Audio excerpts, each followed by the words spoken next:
we're having a look at the goals, and we just had a chat with the coach rather, about Patrick Morris. He'll be reflecting on this game and feeling that, yeah, there's plenty that, yes, still is there to improve on, but extremely happy with his first hit out. Yeah, to be fair to him, it was a solid debut. I mean, he's coming short. Yeah. He made himself available. He retained the ball, which is very, very important for this Chiefs side. As we watch, Moremi obviously getting on the score sheet. That was literally Amazulu just tearing down the middle of the Kaizer Chiefs team, and that's what you don't want to see. And I believe that's basically because you had Pele and you had March playing as with sixes, set up as sixes, but they played like eights. The way they were just adventurous and just ran, and it left the back four very exposed. If it wasn't that back four, you'd be worried. Even heart attacks in the first 45. Amazulu responding, going one down, 1-1, 2-1, and as this is happening, Amanda, I was sitting with Bongani, and literally he's asking, is Ofori okay? Leading to this. Guys, even just watching some of, the moments you're seeing Richard Ofori, it's almost like, yes, you're following the ball and you're thinking you're doing the right thing, but you're not just checking your bearings. He follows the ball. I mean, he's keeping his eyes on the ball, but once a Hana move as well, not making sure that the defender or the leopard doesn't get a free header. I think it was just sometimes very reactive from Amazulu. Once you miss pressing the ball, once you miss pressing the ball from either cross, it just becomes a little bit difficult to get there in the second ball. It becomes very reactive in those cases. Yeah, that poses a huge challenge, and that's where Chiefs could then take advantage. And I believe, the balance of it could have taken a little bit more better advantage of all those situations. But to be fair to them, in the second half, it looked a little bit better. Yeah. A little bit better with better ball retention. As I mentioned, Morris, for me, had a wonderful, wonderful debut. I think you saw the difference, when Chibaviro comes in, it's a different look, isn't it? He doesn't really show as much as he should be in terms of showing for your midfielders, retaining it, then moving it again, and getting into the box. It's so important for a forward player. That's something that really impressed us with Patrick Morris. Again, playing his first game for Kaizer Chiefs, was able to drop into those spaces. His link-up play was really exemplary. Yep, I think it was just working hard, the work rate, if I can put it that way. But also, seemingly, they seem to have a little bit of understanding on the far right, with just that trio of Frosler just cheating in that midfield, Shabalala dropping a little bit.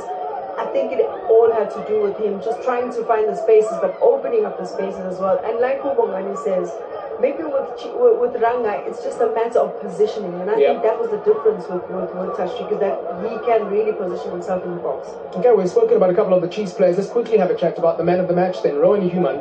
Yet again, second game running, another man of the match performance, and again, he seems to benefit a lot to, the balance of that midfield. It allows him, isn't it, to just be a bit more free in those attacking areas. It really does. I mean, if you look at those players, they're so mobile. XTN, as you mentioned, Human, and then Moreni is the outlet, the speed. So there's wonderful balance there. And then you've got Kabindu up front, who's just an absolute bully. I like his work. I mean, when you look at him, it's easy to criticize and say, well, he's a limited player, but what he has, he really does maximize.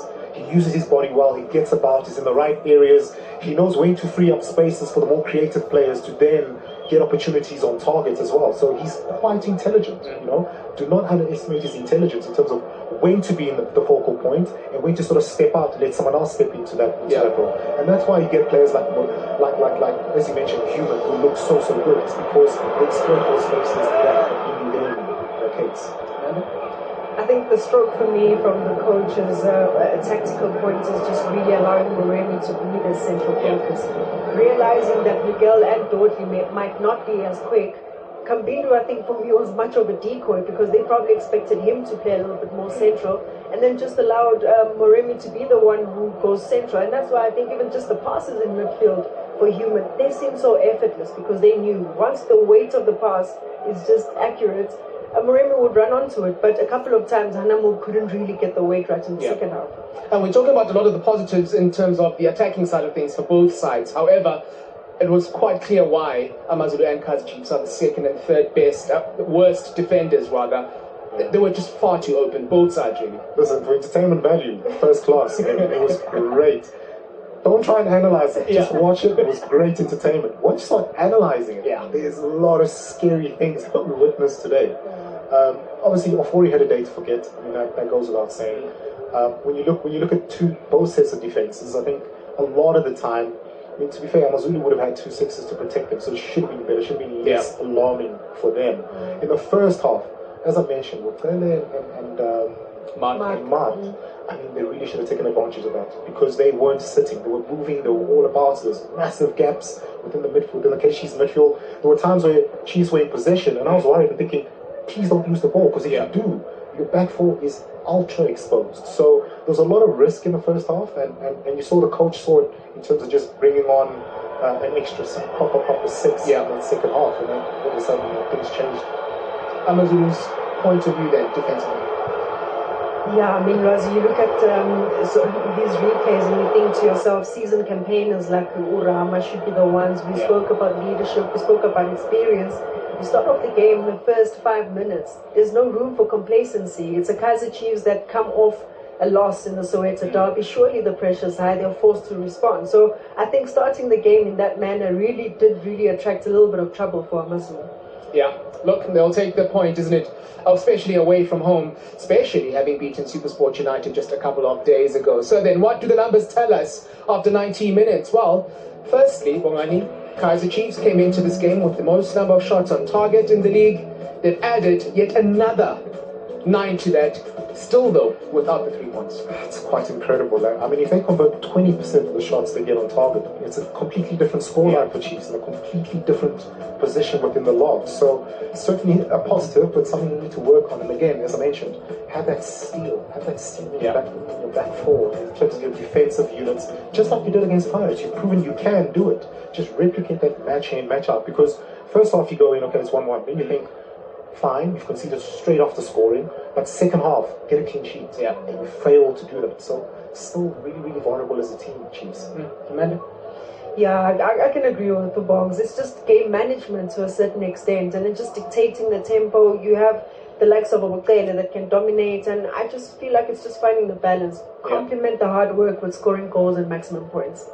Well, a game that promised much ended with both sides walking away with a point each. What does that mean then as far as the Betway Premiership is concerned? We had a couple of other games on the go today.